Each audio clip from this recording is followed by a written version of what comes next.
Hello, everybody. I know it's been a minute. Life's been kind of crazy. Moved to another state. Um, got a new phone. Just life in general. So it's been kind of chaotic. Not to mention that trucking has gotten completely crazy with the worker shortage. Now it affects my job, but I also want to talk about how it um, affects everything that you buy. Well, most everything that you buy. And I'm going to use gummy bears just because I recently had this one situation with gummy bears come up. Okay, so the gummy bears that I picked up were imported from overseas. They came into the ports in New Jersey on a cargo container ship. Now, what happens is it goes into the ports where the chassis, the frames that the containers sit on, are set up to be pulled off of the boat onto those so that they can be trucked to where they need to go. Well, when anything comes in across from overseas, especially a consumable, it has to go through inspection and quarantine to make sure that it's safe, nothing's happened to it en route, to cause any damage or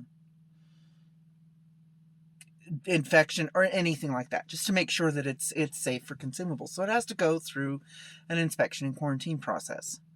And there's all kinds of places in New Jersey for those stuff coming from Asia, or not from Asia, from Europe, in the New Jersey, well, along the whole coastline, but we're talking New Jersey because that's where I was at.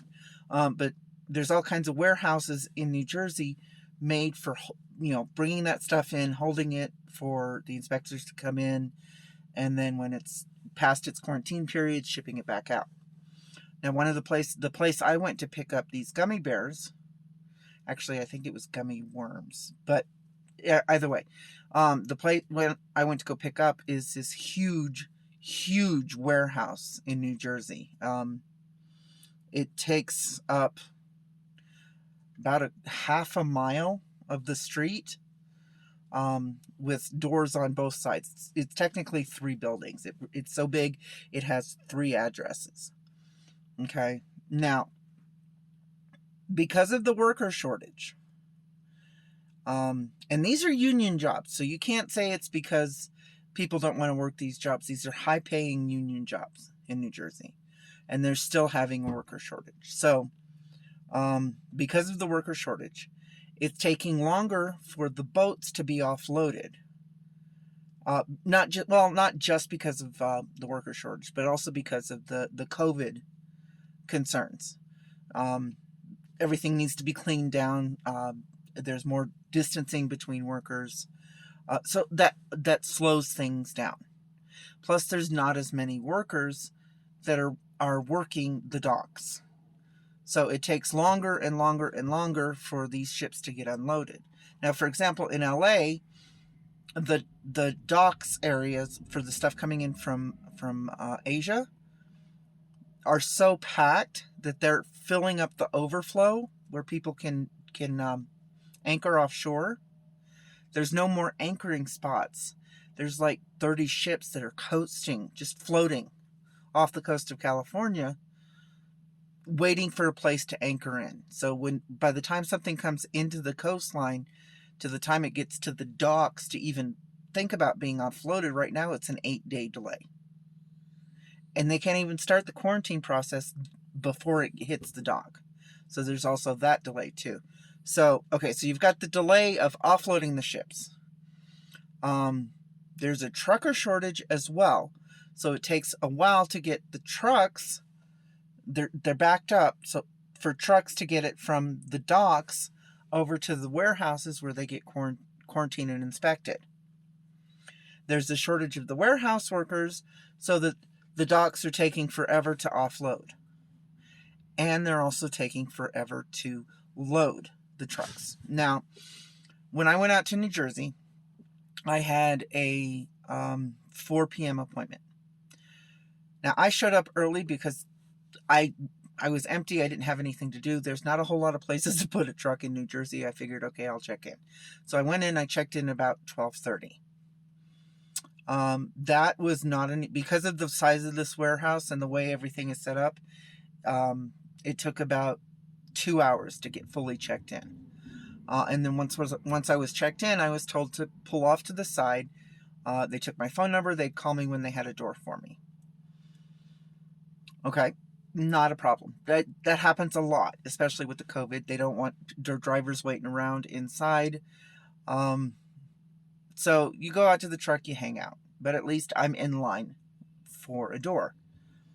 Well, I decided since I didn't have anything to do, I was going to go ahead and try and take a nap because I wanted to be with a 4 o'clock pickup time, 4 p.m.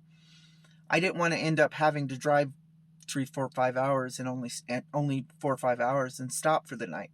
What I wanted to do was to be able to get, as once I get loaded, be fresh, be ready to roll, run 10 hours.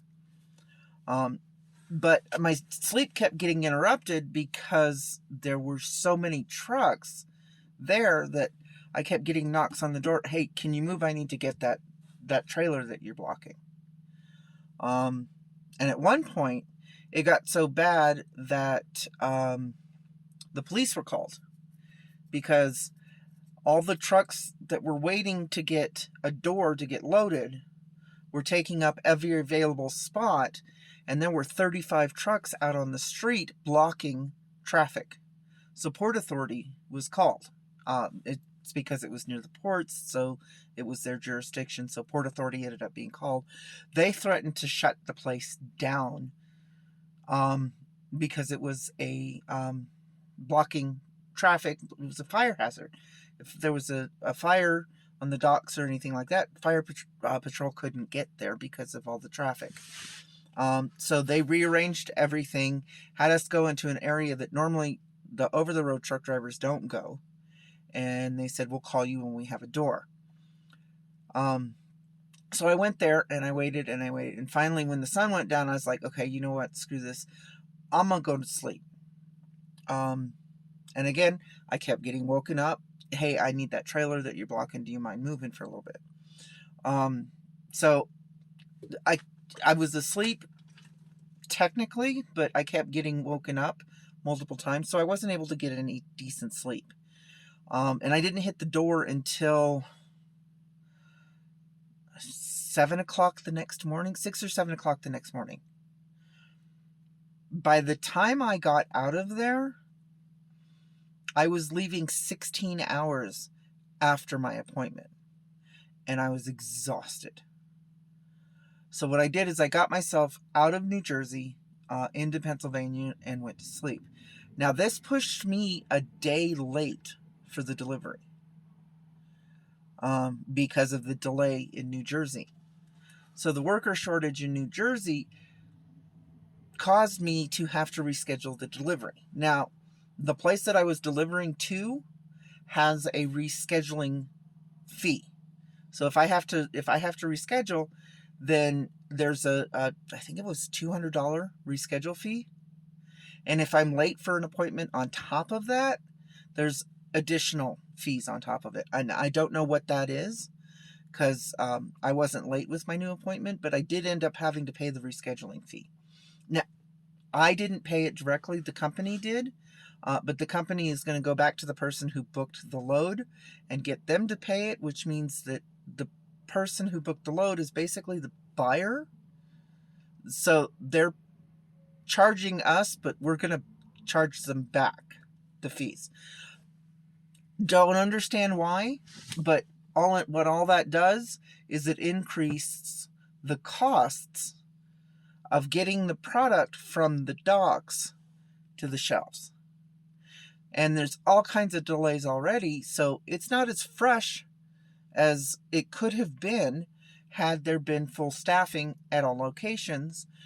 And the costs are going to go up because of dealing with all of the issues along the way. So even though the problems that I encountered were in New Jersey, it affects the cost of gummy worms in, well, I took it to Chicago, but there were other people that were going to Denver.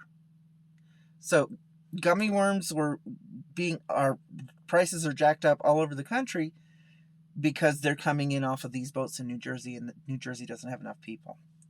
So kind of just an economics lesson on why things in the trucking industry, why all of these shortages are making things go price-wise up. It's nothing that anybody is, it's not a greed thing. It's nothing at all like that. It's just the costs of getting it to the shelves are increasing. So anyway, if you like what I'm doing, go ahead and subscribe, share it, let everybody know, and I will keep going with these things. Talk to you later. Bye.